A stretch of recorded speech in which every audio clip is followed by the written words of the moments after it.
దేవుని పరిశుద్ధ నామంలో కూడి ఉన్న సంఘమంతటికి మరొకసారి నా యొక్క శుభములు తెలియజేస్తున్నాను. గడిచిన వారము మనము ధ్యానం చేసుకున్న వాక్య భాగంనే, అంటే సేమ్ టాపిక్ కాకుండా అంశము ఒకటే, మొదటి శతాబ్దపు క్రైస్తవ సంఘము. గడిచిన వారంలో మనం మొదటి శతాబ్దపు సంఘమును గురించి ధ్యానం చేసుకున్నప్పుడు వారు ఏ విధమైన ప్రార్థన పరులు అనేటువంటిది మనం జ్ఞాపకం చేసుకున్నాం. వారు ప్రార్థనకు ముందుగా వారిలో ఉన్నటువంటి గుణలక్షణాలు, ప్రార్థనలో ఆసక్తి, ప్రార్థనలో ఏకమనస్సు, ప్రార్థన ఎడతెగక చేయడము, అలాగే ప్రార్థన చేసిన విధానమును కూడా మనం చూసినప్పుడు వ్యక్తిగత స్వలాభము కోసము కాకుండా సంఘక్షేమము కోసం, దేవుని నామ మహిమ కోసం, ఆత్మ సంబంధమైన వాటికే ప్రాధాన్యతనిచ్చి వారు ప్రార్థనలో సమయాన్ని ప్రార్థించినట్లు గడిచిన దినాల్లో లాస్ట్ వీక్ మనం ధ్యానం చేసుకుంటున్నాం. ఈరోజు కూడా మనం మొదటి శతాబ్దపు క్రైస్తవ సంఘం వారు కలిగి ఉన్న ఇంకో శ్రేష్టమైన గుణలక్షణాన్ని మీతో పంచుకోవాలని నా ఆశతోని మీతోని ఈ సమయంలో వస్తున్నాం. వారికి ఉన్నటువంటిది ఇంకొక శ్రేష్టమైన గుణ లక్షణం ఏంటిదనగా, మొదటి శతాబ్దపు క్రైస్తవ సంఘము అది ఇచ్చే సంఘముగా ఉంటున్నది. Sharing church or giving church. వారు ఏం చేసేవారంట, వారు కలిగి ఉన్న దానిని వారు ఇతరులకు ఇచ్చేటువంటి ఒక శ్రేష్టమైన గుణలక్షణము కలిగి ఉంటున్నాం. మనము నేటి దినాల్లో స్కూళ్ళల్లో పిల్లలకు చిన్నప్పుడు నేర్పిస్తూ ఉంటారు. ఒక సబ్జెక్టు కూడా కొద్దిగా హై స్టాండర్డ్ వరకు వచ్చినప్పుడు పిల్లలకు నేటి దినాల్లో స్కూళ్ళలో కొన్ని స్కూళ్ళలో పెట్టినారు. ఏంటంటే మోరల్ ఎడ్యుకేషన్ అనేటువంటిది. ఏం నేర్పిస్తున్నారు? Moral values. కేవలం చదువు ఒక్కటే ఉంటే సరిపోదు, చదువుతో పాటు ఈ లోకంలో వారు ఎలాగ ఉండాలి, వారి యొక్క క్యారెక్టర్ ఎలా బిల్డ్ చేసుకోవాలి అనేటువంటిది మోరల్ ఎడ్యుకేషన్స్, మోరల్ స్టోరీస్ ద్వారా వాటి ఓవరాల్ మోరల్ ఏంటిది అంటే, మనం అబద్ధం ఆడొద్దు, మోసం చేయొద్దు, ఇది ఇలా ఉండాలి, అలాంటి వాటికి దూరంగా ఉండాలని నేర్పిస్తూ వాటిలో ఒకటి నేర్పిస్తుంటున్నారు. ఏంటిదనగా షేరింగ్ ఈజ్ కేరింగ్ అనేటువంటిది నేర్పిస్తారు. పిల్లలు స్కూళ్ళకు వెళ్ళినప్పుడు వారు ఇంటి నుంచి స్నాక్స్ తెచ్చుకుంటారు. ఏం చేస్తారంట, అందరు ముంగట తెరిచి ఒక్కడే తింటుంటే పక్కవానికి ఏంటిదంట ఇబ్బందిగా ఉంటుంది. కలిగి ఉన్నది నలుగురితో పంచుకోవాలి, అది ఒక మంచి లక్షణం అని నేర్పిస్తుంటున్నారు. అయితే దేవుని వాక్యము వింటున్న మనము ఇది ఇప్పుడు ఒకవేళ స్కూళ్ళల్లో లేకపోతే సమాజంలో కొద్దిమంది నేర్పిస్తుండొచ్చు, కానీ ఇది 2000 సంవత్సరాల క్రితమే మొట్టమొదటి శతాబ్దములో క్రైస్తవ సంఘము ఈ లోకానికి నేర్పించి ఉంటున్నది. వారు కలిగి ఉన్నది ఇతరులకు పంచడము, ఇతరులకు అందించడం అనేటువంటిది క్రైస్తవ సంఘము ఈ లోకానికి నేర్పించి ఉంటున్నది. అయితే ఒక విషయం మనం గమనించాలి. ఒక వ్యక్తి తనకు కలిగి ఉన్నది ఇతరులకు ఇవ్వాలి అంటే ఆ వ్యక్తిలో ఉండాల్సినటువంటి లక్షణం ఏంటిదో తెలుసా? ప్రేమ ఉండాలి. ప్రేమ లేకుండా నా దగ్గర ఉన్నది ఇంకొకరికి నేను ఇవ్వలేను. ప్రేమ లేకుండా ఇతరులకు నేను సహాయము చేయలేను. ప్రేమ లేకుండా నా వలన ఇతరులకు నేను ఆశీర్వాదకరముగా ఉండలేను. యేసు ప్రభు వారు తను జీవించి పరిచర్య చేసిన దినాలలో ఆయన తన శిష్యులకు నేర్పించినటువంటిది ఏందనగా, ఆయన మాదిరి నేర్పించాడు. ఆయన ఏ విధంగా ప్రేమించాడు, ఆయన ప్రేమ ద్వారా ఆయన ఏ విధంగా పరిచర్య చేశాడు, నేర్పించాడు. అదే మొదటి శతాబ్దపు అపోస్తులు సంఘము పాటించి ఉంటున్నట్లు మనం చూడగలుగుతున్నాం. అనగా మనము షేర్ చేయాలంటే మనకు లవ్ ఉండాలి. మనం ఒకరికి ఏదైనా ఇవ్వాలి అంటే మన దగ్గర ఏముండాలంటే మనస్సు ఉండాలి. ఆ మనస్సు లేకుండా, ప్రేమ లేకుండా ఆ కార్యాన్ని చేయలేము. అయితే ఇప్పుడు మనం గమనిస్తే మొదటి శతాబ్దపు సంఘం షేరింగ్ చర్చ్ అనగా గివింగ్ చర్చ్, ఇతరులకు ఇచ్చే సంఘముగా ఉంటున్నది. ఏమిచ్చారు వాళ్ళు అని మనం ఆలోచన చేస్తే ఒక శ్రేష్టమైనది మొట్టమొదటిదిగా మీకు తెలియజేయాలని ఆశపడుతున్నాను. ఇప్పుడు మనం చదువుకున్న లేఖన భాగంలోనే అపోస్తుల కార్యములు 3వ అధ్యాయంలో మొదటి 10 వచనాలు ఉన్నాయి. కానీ అన్నిట్లో నుంచి మనం ప్రాముఖ్యంగా అర్థం చేసుకుంటే, ధ్యానం చేసుకుంటే మనకు తెలిసిన వాక్య భాగం ఏంటిదనగా, ఒకానొక సమయంలో పేతురు, యోహాను దేవాలయంలో ప్రార్థన చేసుకోవడానికి వారు వెళ్తున్న క్రమంలో ఆ యొక్క ద్వారము దగ్గర, శృంగాలపు అనేటువంటి ద్వారము దగ్గర ప్రతిరోజు ఒక వ్యక్తి కొద్దిమంది చేత మోయబడి అక్కడికి తీసుకొని వచ్చి పెట్టబడేవాడు. అతడు ఉదయం నుంచి సాయంకాలం వరకు అక్కడ ఉండేవాడేమో, తర్వాత మరల వాడిని తీసుకొని వెళ్ళిపోయేవారు. ఆ తెచ్చిపెట్టిన వాళ్ళకు కొద్ది డబ్బులు ఇచ్చేవాడేమో, తర్వాత కొన్ని లేకపోతే వాళ్ళు ఈయనకు కావలసిన ఆహారంను పెట్టేవారేమో. అది రొటీన్గా అతని యొక్క జాబ్ అయింటున్నది. అయితే ఒక సమయంలో ఏమైందంట, పేతురు యోహాను దేవుని ఆలయంలోనికి ప్రార్థన చేసుకోవడానికి వెళ్తున్న క్రమంలో ఆ వ్యక్తి వీరిని చూసి వారి యొద్ద ఏమైనా లభిస్తుందని వారిని ఏమడిగాడంట, భిక్షం అడిగాడు అనేది ఇక్కడ మనం చూస్తున్నాం. అయితే ఇక్కడ 3వ వచనంలో పేతురును యోహానును దేవాలయంలో ప్రవేశింపబోనప్పుడు వాడు చూచి భిక్షం అడగగా పేతురును యోహానును వానిని తేరి చూచి ఏమన్నారంట, మా తట్టు ఏమన్నారంట, ఆయనని మా తట్టు చూడు అన్నారు. మా తట్టు చూడు అంటే ఏంటిది అర్థము? మా తట్టు చూడంటే ఏంటిది అర్థం? మీకు అర్థమైనా చెప్పండి. ఇప్పుడు మనం జనరల్గా ఉన్నాం, ఒక వ్యక్తి నన్ను అడుగుతున్నాడు, ఉంటే నేను ఇస్తా, లేకపోతే లేవురా నాయన అంట. ఇంకా ఏమనంటే ఏదైనా పని చేసుకోపో అంటాం, లేకపోతే మౌనంగా వెళ్ళిపోతాం. కానీ ఆగి ఆ వ్యక్తితోని మాట్లాడుతూ ఆ వ్యక్తి వైపు చూసి నా తట్టు చూడు అనే మాటకు మనం ఏం అర్థం చేసుకుంటాం? ఏం అర్థమైతే లేదా? నీకు తెలుగులోనే చెప్తున్నానా, వేరే మన భాషల్లో చెప్తున్నానా? ఎక్స్పెక్టేషన్ పెడుతుంటున్నారు. అయితే వారు చెప్పింది ఒక సత్యం ఉన్నది అందులో. మా తట్టు చూడు అని అన్నారు అంటే మా దగ్గర ఏమొస్తుందని నువ్వు చూస్తున్నావు, అసలు మా దగ్గర ఏమున్నదో నువ్వు ఒకసారి కనిపెట్టు చూడు అన్నట్టు అర్థం. వాడు ఒక ఆశ ఏంటిదో తెలుసా? మనం చదువుకుంటే వాడు ఏం రాయబడ్డది 4వ వచనంలో రాయబడుతున్నట్లయితే పేతురును యోహాను వాడిని చూసినప్పుడు వాడు 5వ వచనంలో వారి యొద్ద ఏమైనా దొరుకునని కనిపెట్టుచు ఏం చేసిందంట, లక్ష్యం ఉంచడం అంటే ఏంటిది? చూడడం వేరు, లక్ష్యం ఉంచడం వేరు. లక్ష్యం ఉంచడం అంటే ఏంటిది? 1000 మందిలో కొన్ని మనం చూస్తున్నాం, అందరినీ కాకుండా అంటే వాని పైన లక్ష్యం పెట్టాం, గురి పెట్టాం. అతడు ఎటు పోతున్నాడు, ఏం చేస్తున్నాడు, చేతులు కదలికలు ఏమున్నాయి, ముఖంలో హావభావాలు ఏమైంటున్నాయి, నడుస్తున్నాడా, పరిగెత్తుతున్నాడా, మౌనంగా ఉన్నాడా, మాట్లాడుతున్నాడా, అతన్ని మనం ఫోకస్ చేస్తుంటున్నాం. ఈ వ్యక్తి ఏం చేస్తున్నాడంట, మా తట్టు చూడు అంటే అతడు ఏం చేస్తున్నాడంట, వారిని లక్ష్య పెడుతున్నాడు. అరే వీరు చూడమన్నారు అంటే ఏదో నాకు ఈరోజు కొంచెం ఎక్కువనే, ఒక మంచిదే వీరు ఇవ్వబోతున్నారు అనేటువంటి ఉద్దేశంతో వాడేం చూస్తున్నాడంటే వారి తట్టు చూడనగా వారి ముఖాలు కావచ్చు, లేకపోతే వారు కలిగి ఉన్న సంతోషం కావచ్చు, వారు కలిగి ఉన్న రక్షణ, లేకపోతే వారు ప్రభువును పొందుకున్న తర్వాత వారి జీవితంలో కలిగిన మార్పును ఇతడు చూస్తాడేమో అనుకున్నారు. కొన్నిసార్లు కొద్దిమందిని మనం చూస్తాం, రక్షణ పొందక ముందు, క్రీస్తును నమ్మక ముందు, ఒకప్పుడు ఈ లోక సంబంధిగా జీవిస్తున్నప్పుడు రక్షణ పొందిన తర్వాత ఆ వ్యక్తిని చూస్తే మనం గమనిస్తాం, అసలు వీడేనా అని మనం కూడా ఏం చేస్తామంట, మామూలుగా చూడం, ఫోకస్తో చూస్తాం. అరే ఒకప్పుడు వీడు తాక్కుంటా ఎక్కడ పడితే అక్కడ పడిపోయేటోడు, వాడు నోరు తెరిస్తే బూతులు మాట్లాడేటోడు, అందరితోని కొట్లాడేటోడు. ఈరోజు ఈ వ్యక్తిలో ఇంత మార్పు ఎందుకు వచ్చింది, అసలు వీడేనా కాదా అని మనం ఏం చేస్తాం, లక్ష్య పెడతాం. పేతురు కూడా లక్ష్య పెట్టమన్నది డబ్బులు ఇస్తారనో, బంగారం ఇస్తాడనో, జోబులో చేయబెట్టి మూట తీసి అందులో నుంచి వరహాలు ఇస్తారనో ఆ లక్ష్య పెట్టుమని, ఆ ఉద్దేశంతో చూడమని కాదు. మేము ఈ స్థితిలో ఉండడానికి కారణము మా జీవితంలో కలిగిన మార్పును నువ్వు గమనిస్తావేమో అని అడిగి ఉంటున్నారు. కానీ అతడేమో బంగారం దొరుకుతుందేమో, వెండి దొరుకుతుందేమో, వజ్రములు దొరుకుతాయేమో, ఈరోజు నా పంట పండింది, ఈరోజు నా ఇంటికి సంతోషంగా పోతా అనుకుంటున్నాడు. అఫ్కోర్స్ ఎండుది మాత్రం సత్యమే. ఏంటిదంట, నిజంగానే ఆ రోజు ఆయన పంట పండింది, సంతోషంగానే పోతాడు. కానీ తను అనుకున్న పంట కాదు, అంతకంటే మించిన పంట పండింది. ఏంటిది అనగా వారంటారు 6వ వచనంలో ఏమంటారంట, పేతురు వాని లక్ష్యముంచిన విధానంను చూసి అర్థం చేసుకున్నాడు. వీడు మా తట్టు చూడమంటే ఎట్లా చూస్తున్నాడు అంటే డబ్బుల కోసం చూస్తున్నాడు.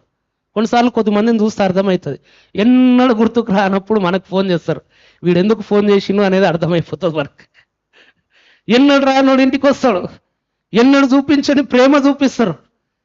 దానికి ఏంటిదిరా కారణము అంటే, అన్నా జర్ర సాయం కావాలన్నా, జర్ర కష్టాల్లో ఉన్నాన్న, ఇన్ని రోజులు ముంగటి నుంచి పోయినా పట్టించుకోలేదు, ఇన్ని రోజులు ఫోన్ వానికి అవుట్ గోయింగ్ ఫ్రీ ఉన్నా ఫోన్ చేయలేదు, ఏమున్నా చేయని వాడు ఇప్పుడు ప్రత్యేకంగా చూపిస్తున్నాడంటే దాని వెనుక ఒక రీజన్ ఉన్నది. అయితే పేతురు గమనించాడు, ఈ వ్యక్తికి మేము చెప్పినది అర్థం కాలేదు, ఈ వ్యక్తి మేము చెప్పిన యాంగిల్లో కాకుండా తను నార్మల్గా ఈ లోక సంబంధిగా మేమేదో డబ్బులు ఇస్తాము అనే ఉద్దేశంలో మా వైపు చూస్తున్నాడు. అయితే పేతురు భక్తుడు అంటున్నాడు, వెండి బంగారములు మా యొద్ద పేతురు తప్పించుకోనికి ఆ మాట అంటున్నాడా వాస్తవమా అంటే అది వాస్తవమే. ఆయన డబ్బులు ఏమి లేవు ఆయన దగ్గర. సమస్తమును విడిచిపెట్టి ప్రభువును వెంబడించడానికి వచ్చాడు. ఒకవేళ వారి బోధ విని ప్రజలు రక్షింపబడి వారికి కలిగిన వాటిని తీసుకొని వచ్చి వారి పాదముల దగ్గర పెట్టినా అవి మావి కావు అన్నట్లుగా భావించి బ్రతికారే కానీ వాటన్నిటికీ కర్తలము మేమే, ఇక మీదట పరిచర్య కోసం ఇది అది అని ఏదో లావిష్గా ఖర్చు చేసిన వాడు కాదు. సమస్తము ఉన్నా లేనట్టుగా బ్రతికిన వారు మొదటి శతాబ్దపు క్రైస్తవులు. వారు చేసినటువంటిది ఏంటంటే, మా దగ్గర అయితే వెండి బంగారములు లేవు, కానీ ఒకటి ఉన్నది. ఏమంటున్నాడంటే 6వ వచనంలో, నాకు కలిగినది నీకు ఏం చేస్తున్నాను, ఇచ్చుచున్నాను. నేను వట్టిగా అయితే నేను పంపియా, నీకు ఇస్తా. ఏమిస్తాను? నేను ఒకటి కలిగి ఉన్నా, అది నీకు ఇస్తా. ఏం కలిగి ఉన్నాడు పేతురు? ఏం కలిగి ఉన్నాడు? అర్థమవుతుందా? పేతురు దగ్గర ఏమున్నది? బైబిల్ ఉన్న చేతిలో ఒక కట్టె ఉన్నది, చేయికి ఒక వాచ్ ఉన్నది, ఏళ్ళకు ఉంగరం ఉన్నది, బ్రాస్లెట్ ఉన్నది. ఇవి కాదు. ఆయన ఈ లోక సంబంధమైనటువంటివి ఆయన కలిగి ఉన్నాడో లేదో మనకు అది తర్వాత సంగతి. కానీ మొట్టమొదటిదిగా క్రీస్తుని రక్షకునిగా అంగీకరించిన ప్రతి ఒక్కరికి కలిగి ఉన్నది ఏంటిదంటే క్రీస్తును కలిగి ఉన్నాం మనం. అర్థమైందా? మరి అంత సైలెంట్గా ఉన్నారు ఎందుకు? అర్థం కానట్టే ఉన్నది. మీ దగ్గర ఏమున్నది? యేసుప్రభు ఎంతమంది దగ్గర ఉన్నాడు? చేతులు సగం సగం ఉన్నది. యేసుప్రభుని లేరా? అందరము కలిగి ఉన్నాం యేసుప్రభుని. మరి కలిగి ఉన్నది తొవ్వి దాచిపెట్టుకోనికేనా, పంచనికేనా? నేటి దినము ధ్యానం చేసుకునేది అది. మొదటి శతాబ్దపు క్రైస్తవ్యము ఇచ్చే క్రైస్తవ్యం. మొదటి శతాబ్దపు సంఘము ఇచ్చే సంఘం. ఏమిచ్చారు అంటే క్రీస్తును ఈ లోకానికి ఇచ్చారు. ఏమిచ్చారు? అంతకన్నా విలువైనది ఇంకా ప్రపంచంలో ఏది లేదండి. నువ్వు డబ్బు ఇచ్చిన కొద్ది కాలానికి అది తరిగిపోతుంది. అన్నం పెట్టిన అన్నదానం అంటారు, ఇంకేదో దానం అంటారు, ఇంకేదో దానం. ఏ దానమైనా అది తాత్కాలికం. ఈ దానము ఈ హలోకమందు మరణము తర్వాత కూడా వ్యక్తికి ప్రయోజనము చేకూర్చేది రక్షణ అనేటువంటిది. రక్షణ ఎవరి వలన వస్తుంది అంటే మరి ఎవని వలనను రక్షణ కలగదు. ఈ నామముననే రక్షణ పొందవలెను. ఏ నామము? యేసుక్రీస్తు నామములో. శ్రేష్టమైన విలువైనది మన దగ్గర ఉన్నది. ఇది లేకుండా చాలా మంది ఉంటున్నారు. వారి మధ్యలో దేవుడు మనల్ని ఎందుకు పెట్టాడో తెలుసా? నీవు కలిగి ఉన్నది ఇతరులకు పంచాలి. ఏం చేయాలండి? మనం కలిగి ఉన్నది ఏం చేయాలి? తొవ్వి దాచిపెట్టాలి, మూటగట్టి పెట్టెలేయాలి. ఏంటిదంట బ్యాంకులో లాకర్లో దాచిపెట్టాలి. దీనికోసమా? 5 తలాంతులు 10 ఏంటిదంట 2 తలాంతులు 1 తలాంతును గురించి యేసు ప్రభు చెప్పినప్పుడు చివరోడు చేసిన పని ఈరోజు చాలా మంది చేస్తుంటున్నారు క్రైస్తవులు. 1 తలాంతు కలిగిన వాడు ఏం చేశాడంట?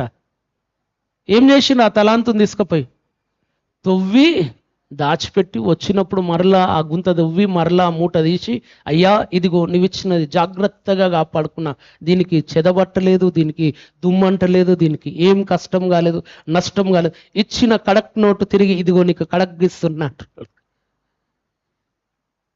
ఏమన్నాడు? ఇంత జాగ్రత్తగా కాపాడుతామంటే ఆస్తి మొత్తం నీకే రాసిస్తుండేరా అన్నాడా?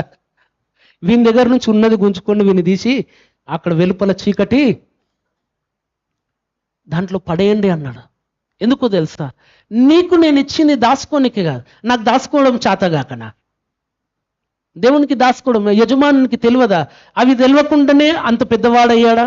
అంతమంది పనులు అయ్యారా? తన యొక్క వ్యాపారము వృద్ధి చెందిందా? ఆయనకు డబ్బు విలువ తెలుసు, డబ్బుని ఎలా ఖర్చు చేయాలనో తెలుసు, డబ్బుని ఎలా పొదుపు చేయాలనో తెలుసు, డబ్బుతో ఏం చేయాలనో తెలుసు.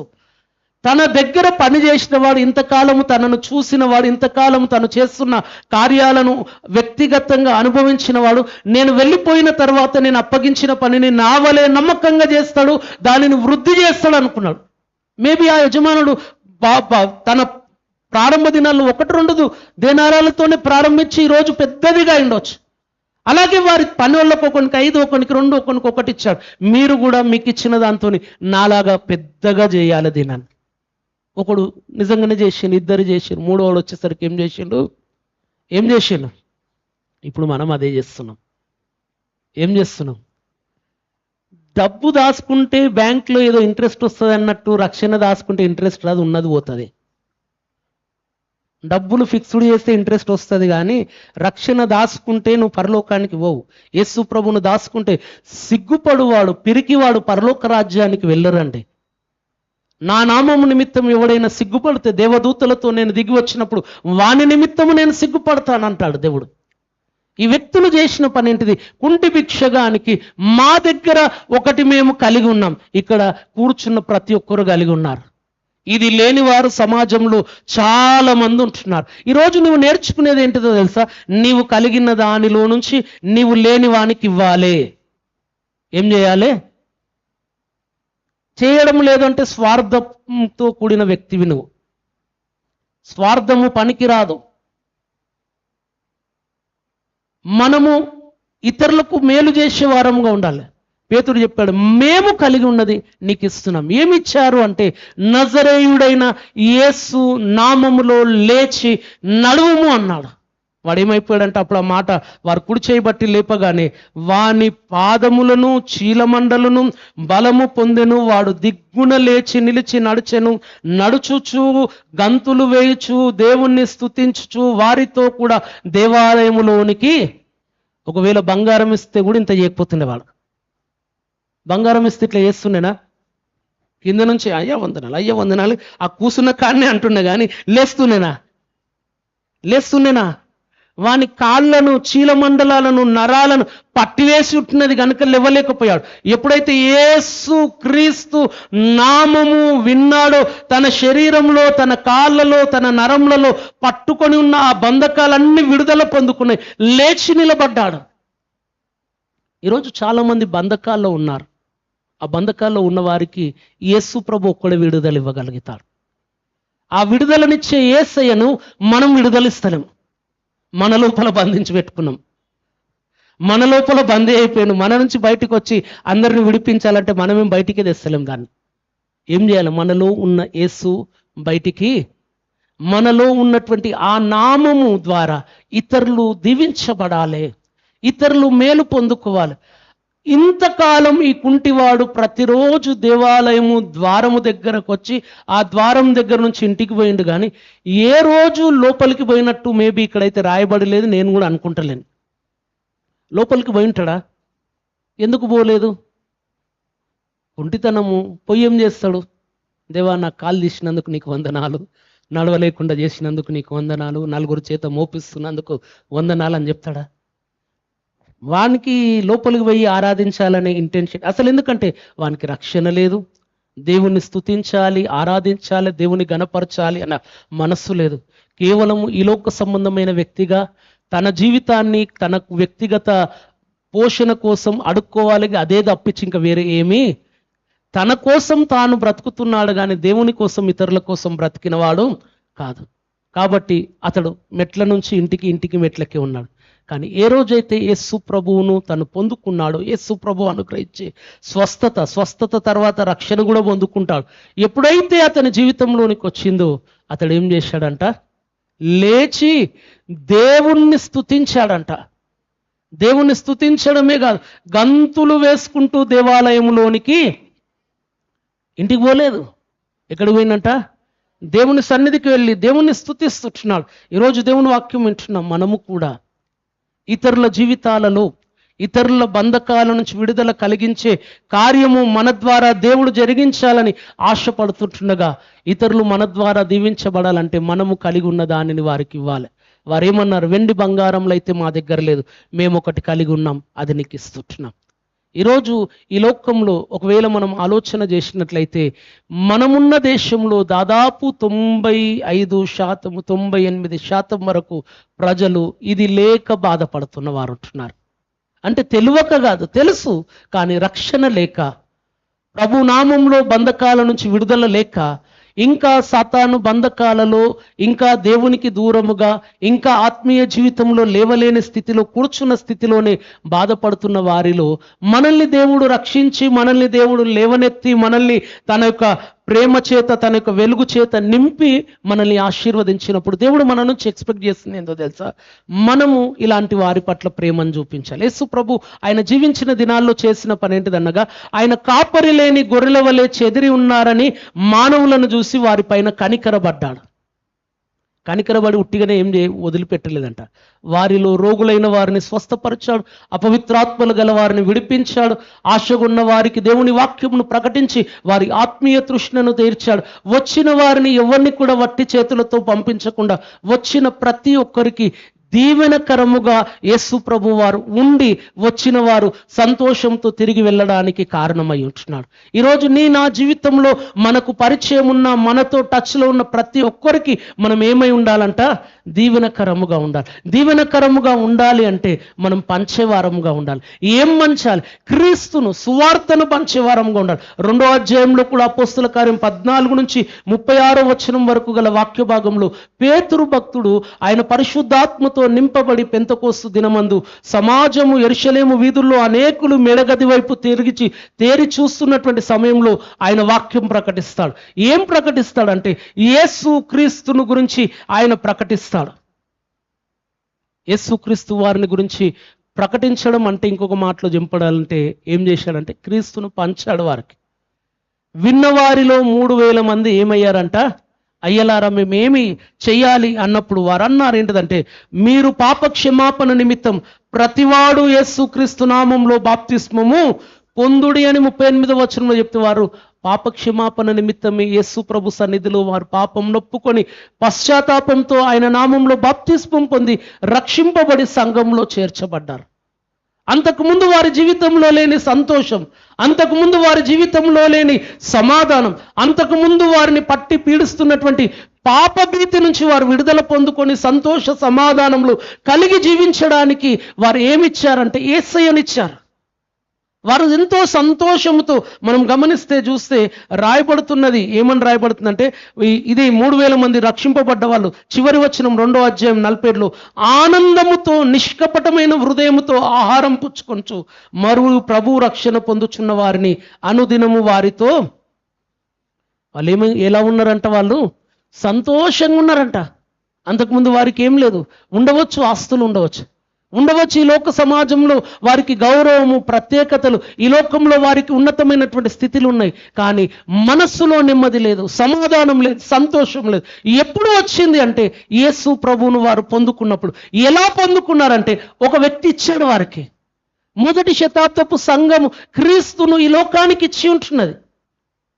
ఈరోజు మన దేశంలో చాలా మంది సమాధానం లేని జీవితాన్ని జీవిస్తున్నారు, సంతోషం లేని జీవితాన్ని జీవిస్తున్నారు, నెమ్మది లేకుండా ఉంటున్నారు. ఈ లోక సంబంధముగా ఐశ్వర్యవంతులై ఏంటంటే లివింగ్ స్టాండర్డ్ని పెంచుకుంటూ ఎంతో ఐశ్వర్య విలాసవంతమైన బ్రతుకుతున్న వారు సైతం అంతరంగమున మదనపడుచు దుఃఖిస్తూ ఒంటరిగా ఉండి ఏడుస్తున్న వారు చాలా మంది ఉంటున్నారు. అలాంటి వారిని, వారి యొక్క పరిస్థితిని, బ్రతుకును మార్చగలిగింది ఏదైనా ఉన్నదంటే, వారికి నిజమైన సంతోషం ఇవ్వగలిగింది ఏదైనా ఉందంటే యేసు ప్రభు ఒక్కడే. నా శాంతిని నేను మీకు ఇస్తాను, ప్రయాసపడి భారం మోసుకొనుచున్న జనులారా నా యొద్దకు రండి, నేను మీకు. ఆయన యొద్దకు రావాలంటే ఎలా వస్తారు? ఒక వ్యక్తి రక్షణ పొందాలంటే పౌలు భక్తుడు రోమపత్రికలో చెప్తాడు, ఒక వ్యక్తి రక్షణ పొందాలంటే సువార్త ప్రకటించేవాడు ఉండాలంట. అతడు సువార్త వినాలి. అతడు సువార్త వినాలంటే ప్రకటించేటోళ్ళు కావాలి. ఇప్పుడు మనము మౌనముగా ఉంటే ఈ దేశమంతా రక్షింపబడాలని ఇక్కడ మనము ప్రార్థన చేసి బయటికి వెళ్ళాక నోరు మూసుకుంటే అవుతుందా కార్యం? నా స్నేహితులు రక్షింపబడాలని నేను ఇక్కడ ప్రార్థన చేస్తా, కానీ వారితో ఉన్నప్పుడు యేసు ప్రభువుని గురించి ఒక్క మాట మాట్లాడా, అవుతుందా? ఎలా జరుగుతుంది కార్యం? ప్రార్థన చేసే సంఘము, ప్రకటించే సంఘం. 1వ శతాబ్దపు క్రైస్తవ్యము ప్రజలు మారు మనసు పొందాలి, రక్షణ పొందాలి, దేవుణ్ణి తెలుసుకోవాలి, ప్రజలందరూ దేవుని యొద్దకు రావాలని ప్రార్థన ఒకటే కాదు, ప్రార్థనతో పాటు పని చేశారు. ఏం చేశారండి? ఏం చేశారు? మనం చేస్తున్నామా? ఒకసారి పరీక్షించుకోవాలి. మనం ఏదో మన దగ్గర లేనిది ఇవ్వమంటలేను. మనుషులకు ఆశ పెట్టాలని కాదు. రాజకీయ నాయకులు ఏంటిదంట, ఈ కొండ మీద తెచ్చి నీకు ఇస్తాను ఎలక్షన్ల ముందు ఏంటిదంట హామీలు ఇచ్చి చెప్తున్నారు. పథకాలు, 6 పథకాలని, 10 పథకాలని ఎన్నో చెప్తున్నారు. ఇప్పుడు బడ్జెట్ లేదు, ఆల్రెడీ అప్పుల్లో ఉంది, అది టైం పడుతుంది, తప్పకుండా ఇస్తాం, కొద్దిగా వెయిట్ చేయండి అని కథలు పడుతుంటున్నారు. మనం అట్లాంటిది ఏం లేదు, ఆల్రెడీ మన చేతిలో ఉంది, ఆల్రెడీ మనం కలిగి ఉన్నాం. వీళ్ళు అంటున్నారు లేనిది నీకు తెచ్చిస్తామంటలేరు వాళ్ళు, మాకు కలిగినదే మా దగ్గర లేనిది మేము ఇస్తామని అంటలేరు వాళ్ళు. ఈరోజు యేసయ్యను కలిగి ఉన్న నీవు యేసయ్య లేని వ్యక్తికి యేసయ్యను ఇచ్చేవాడవు కాదు. ఎలా ఇవ్వాలంటే అదేదో వస్తువు కాదు, యేసయ్య మంచితనం చెప్పు, యేసయ్య ప్రేమ చెప్పు, యేసయ్యను నమ్ముకుంటే కలిగే మేలులను గురించి చెప్పు. యేసయ్య లేకుండా ఎవడు ఈ లోకంలో తమ పాపంలో నుంచి విడుదల పొందుకోలేడు. యేసయ్య లేకుండా ఎవరు కూడా పరలోక రాజ్యంలోనికి వెళ్ళరు. యేసు ప్రభు ద్వారానే పాప క్షమాపణ, యేసు ప్రభు ద్వారానే పరలోకం అనే సత్యాన్ని వారికి తెలుపు. అది నీ బాధ్యత. తర్వాత వాడు నమ్ముతాడా, విశ్వసించడా అది తర్వాత సంగతి. నమ్మితే వానికి మేలు, నమ్మితే ఆశీర్వాదం. వారు చేసినటువంటి పని ఏం చేశారంట? సువార్తను ప్రకటించారు. మనం చూస్తాం ఇదే అపోస్తుల కార్యం 8వ అధ్యాయంలో ప్రారంభ వచనాల్లో, ఆ దినములలో యెరూషలేములో ఉన్న సంఘమునకు గొప్ప హింస కలగగా వారందరూ చెదిరిపోయారంట. 4వ వచనంలో చూస్తే యూదయ సమరయ ప్రాంతంలో ఎందంతటా చెదిరిపోయారు. చెదిరిపోయిన వారందరూ వాక్యమును ప్రకటిస్తూ ఉన్నారంట. ప్రకటించడము అంటే నేను చెప్తాను, ఈరోజు పంచుకుంటూ పోయారు. ఏం పంచుకుంటూ పోయారు? సువార్తను పంచుకుంటూ పోయారు. వాళ్ళ దగ్గర ఏమున్నదో ఏ శ్రమలు ఆపలేకపోయాయి, ఏ ఆటంకాలు ఆపలేకపోయాయి, ఏ విధమైనటువంటి హింసలు ఒత్తిడిలు వారు పంచడం ఆపలేకపోయారు. కొన్ని సందర్భాల్లో మనం గడిచిన ఒక దాదాపు 10 సంవత్సరాల నుంచి మన దేశంలో మనం గమనిస్తున్నాం. క్రైస్తవ సంస్థల ద్వారా అనేక ప్రాంతాలలో సేవ విస్తరించి అనేకులు రక్షణ పొంది అనేకులు క్రైస్తవులు అవుతున్నారని ఏం చేశారంటే FCRA ఆపేశారు. ఏం ఆపేశారు? విదేశాల్లో నుంచి క్రైస్తవ సంస్థలకు వచ్చే డబ్బును ఆపేసిట్టున్నారు. ఎప్పుడైతే ఇది ఆపివేయబడ్డదో వీళ్ళకి ఏమైపోతుందంట? అందులో ఉన్న డబ్బు తీసి పంచలేక, పరిచర్య సాగలేక, ఆ సంస్థల్లో పనిచేయించినటువంటి వారికి జీతాలు ఇవ్వలేక కొన్ని సంస్థలు మూయబడ్డాయి. అందులో జాబ్ చేస్తున్న వాళ్ళు వదిలేసి సెక్యులర్ జాబ్స్కి వచ్చారు. దానిని ఆప్ చేస్తారు, కానీ దీనిని కూడా ఆప్ చేస్తాడా? దేనిని? బ్యాంక్లో ఉన్నది బయటికి వెళ్ళకుండా బంద్ చేయగలుగుతాడు. నీ లోపల ఉన్నది ఎవరు ఆపారు నిన్ను ప్రకటించొద్దని? నీకు తప్ప వేరొనికి అధికారం లేదు ఆపడానికి. ఆ FCRA గవర్నమెంట్ ఆపిందేమో కానీ ఈరోజు నువ్వు ఆపుతున్నావు, మనం ఆపుతున్నాం. నేటి దినాన క్రైస్తవ సంఘాలు తమ వ్యక్తిగత ఆలోచనలతోని బంద్ చేసి పెట్టేసిట్టున్నాయి. ఏం బంద్ చేసి పెట్టిట్టున్నాయి? క్రీస్తు ప్రేమను ప్రజలకు పంచకుండా. కానీ మొదటి శతాబ్దపు క్రైస్తవులు, క్రైస్తవ్యం సంఘం వారు ఎక్కడికి వెళ్ళినా వారు కలిగి ఉన్నది వారితోనే కాదు 10 మందికి పంచుతున్నారు. వారు పంచుతుంటే 8వ అధ్యాయంలో చూస్తాం, సమరయ ప్రాంతంలో ఉన్న ప్రజలు సంతోషముతో దేవుణ్ణి స్వీకరించారంట, సంతోషముతో దేవుని హత్తుకున్నారంట. ఆ ప్రాంతమంతా దేవుని వైపుకు నడిపింపబడ్డదంట. అంతకుముందు వారిలో ఉన్నటువంటి కఠినమైనటువంటి మనస్తత్వము, పాపపు జీవితం అవన్నీ వదిలిపెట్టి సంతోషముతో ప్రేమ కలిగి మంచిగా ఒకరినొకరు సహోదర భావం కలిగి బ్రతుకుతుంటున్నారు. ఈ మార్పు వారిలో ఎవరు తీసుకొచ్చారంటే క్రీస్తును పొందుకున్నాక వారిలో వచ్చింది ఆ మార్పు. ఎలా పొందుకున్నారంటే ఆల్రెడీ క్రీస్తును కలిగి ఉన్నవారు వారికి ఇస్తే పొందుకున్నారు. మన దేశం అభివృద్ధి చెందాలి, శాంతి సామరస్యం కలిగి ఉండాలి, మన దేశ ప్రజలు సహోదర భావం కలిగి బ్రతకాలి. ఎన్నో మనం ప్రార్థన అంశాల్లో చేస్తున్నాం. అది ఎలా సాధ్యమవుతుంది? క్రీస్తు వారిలో ఉంటే సాధ్యమవుతుంది. మరి క్రీస్తు వారిలోకి రావాలంటే ఏం కావాలి? ఏం కావాలి? ఉట్టిగా కూర్చొని ప్రార్థన చేస్తే అవుతుందా? ప్రార్థన చేస్తే చేతగానప్పుడు ప్రార్థన చేయాలి, చేతనైనోడు ప్రార్థన చేయాలి, అది కూడా చేయాలి. ప్రార్థన ఒకటే కాదు, ప్రార్థించింది సంఘము మొదటి శతాబ్దం ప్రకటించి ఉంటున్నది. మనం ఒక ఉదాహరణ మనం చూస్తాం. 2వ రాజుల గ్రంథం 5వ అధ్యాయం మొదటి 4 వచనాల్లో ఇశ్రాయేలు దేశపు చిన్నది ఏంటిదంట? నయమాను ఇంటిలో పనికత్తెగా ఉన్నది. నయమాను అతనికి ఎంతో ఆస్తి, ఐశ్వర్యము, సకల విధములైనటువంటి సౌకర్యాలు, ఉన్నతమైనటువంటి జీవితాన్ని బ్రతుకుతున్నాడు. కానీ తన జీవితంలో నెమ్మది లేదు, సమాధానం లేదు. ఆ చిన్నది గమనించి ఉంటున్నది, అయ్యో నా యజమానుడు సమస్తము కలిగి ఉన్న నెమ్మది లేని బ్రతుకుతున్నాడు. ఇతని జీవితంలో ఉన్నటువంటి ఈ విచారమును కొట్టివేసి ఈ వ్యక్తికి సంతోషము అనుగ్రహించేది ఇప్పుడు నేను ఆయనకు చెప్పాలి. ఎలా చెప్పాలి? అతని భార్యకి చెప్పింది, అమ్మా మన యజమానుడు ఒక్కసారి షుమ్రోన్లో ఉన్నటువంటి ఫలాని దైవజనుని దగ్గరికి వెళ్ళినట్లయితే ఇదిగో మన యజమానునికి ఉన్నటువంటి ఈ బాధ, ఈ బంధకము, ఈ కష్టము, ఈ దుఃఖం నుంచి విడుదల పొందుకుంటాడు. మొదటిదిగా ఆమె చెప్పినప్పుడు అనుకున్న మస్తు మంది పెద్ద పెద్దోళ్ళు చెప్పిన ఆలోచనలు విని ఇన్ని మెడిసిన్లు వాడితేనే నాకు కానటువంటిది కాస్ట్లీ, నేను వాడినంత కాస్ట్లీ మెడిసిన్ కూడా వాడలే, అంత వాడినా గాంధీ ఏదో చిన్న బిడ్డ చెప్తే పిచ్చిదాని లెక్క ఆమె మాట విని నాకు వచ్చి చెప్తావా అని భార్య పైన ఉండొచ్చు, కోపం ఉండొచ్చు. కొన్నిసార్లు ఒకసారి మనం సువార్త ప్రకటిస్తే ఆల్రెడీ పాపంలో ఉన్నవాడు, లోకం సంబంధిగా బ్రతుకుతున్నవాడు యాక్సెప్ట్ చేయకపోవచ్చు. కానీ రాను రాను మనల్ని, మన క్యారెక్టర్ని గమనిస్తున్నటువంటి క్రమంలో మన నిజాయితీ, మన యథార్థత, మన నమ్మకత్వము, మనం చేస్తున్నటువంటి పనిలో యథార్థమైనటువంటి జీవితాన్ని గమనించినప్పుడు అరే వీళ్ళు చెప్తున్నది నిజమే అయి ఉండొచ్చు అని ఏమైతుందంట ఆలోచిస్తారు. ఆలోచించడమే కాదు, మనం చెప్పినట్లు చేస్తారు కూడా. ఆ వ్యక్తి చివరికి ఏం చేశాడంట, వెళ్ళిండు. ఎక్కడికి వెళ్ళిండు? ఆ చిన్న బిడ్డ చెప్పినటువంటి స్థలానికి వెళ్ళాడు. ఎలీషా దగ్గరికి వెళ్ళిన తర్వాత జరిగింది ఏంటంటే అతడు ఎలీషా చెప్పినట్లు చేసి తనకున్న వ్యాధి నుంచి ఏమైపోతాడంట, స్వస్థత. కేవలం స్వస్థతనేనా అంటే ఆ అధ్యాయం చదువుకున్న 5వ అధ్యాయంలో రక్షణ కూడా పొందుకొని వస్తాడు. ఎలీషాతో అంటాడు తిరిగి వచ్చినాక, అయ్యా నేను మరలా నా దేశానికి వెళ్ళినాక రిమోనులో తిరిగి నా యజమానుడు అయినటువంటి రాజుతో ఒకవేళ ఆ పలాన్ ప్రాంతాలకు వెళ్ళాల్సి వస్తుంది, నేను వెళ్తాను కానీ వాటిపైన నేను నమ్మకము, వాటిని నేను ఆరాధించను, పూజించను. నువ్వు వెళ్ళు, సమాధానం కలిగి వెళ్ళు, నీకు స్వస్థతతో పాటు దేవుని కృప కూడా నీకు. అతడు ఏం పొందుకున్నాడు? కేవలం స్వస్థత ఒకటి పొందుకోలేదు. ఏం పొందుకున్నాడంట? రక్షణ. ఎందుకంటే అంతకు ముందు అంటాడు, ఏంది యోర్దానులేనా మా దేశంలో లేవా? ఉన్నతమైన నదులు ఉన్నాయి, శ్రేష్టమైన నదులు ఉన్నాయి, అంతకంటే గొప్పదా అనుకున్నాడు. నేటి దినాల్లో కూడా చాలా మంది అంటారు మాకు లేరా,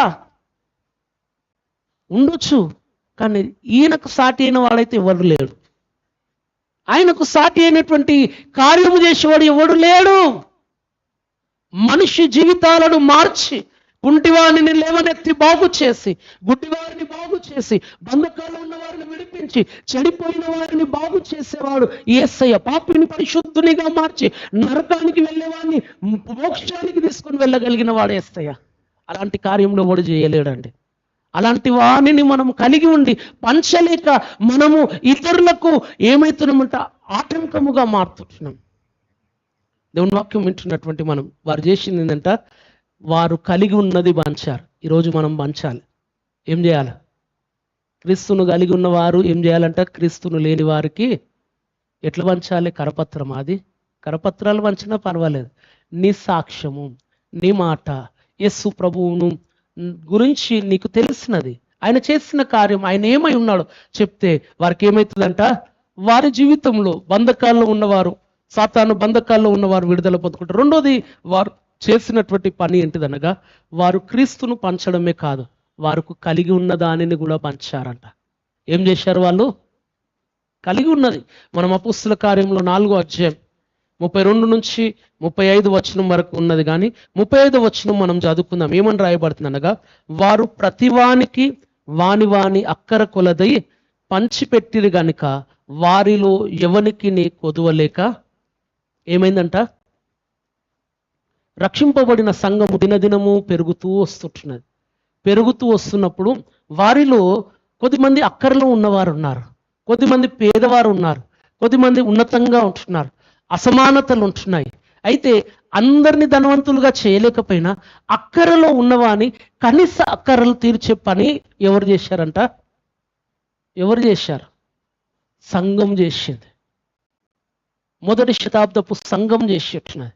ఏం చేసిరంటే 32 నుంచి మనం చూసుకుంటే వారికి కలిగినది సమిష్టిగా ఉంచుకున్నారంట. వారి దగ్గర ఎక్స్ట్రాగా ఉన్నది తీసుకొని వచ్చి ఏం చేశారంట, అపోస్తుల పాదముల దగ్గర పెట్టారంట. తెచ్చి పెట్టినప్పుడు ఈ అపోస్తులు ఏం చేశారంటే అందులో పేదలైన వారు, అందులో దీనస్థితిలో ఉన్నవారు, అవి బ్రతకడానికి ఇబ్బంది పడుతున్న వారికి ఏం చేశారంట, వారి దగ్గర ఉన్న వాటి నుంచి ఏం చేశారంట, వాళ్ళు షేర్ చేశారు. షేర్ చేస్తే మన 35 చివరిలో ఏమని రాయబడుతుందంటే, గనుక వారిలో ఎవరికి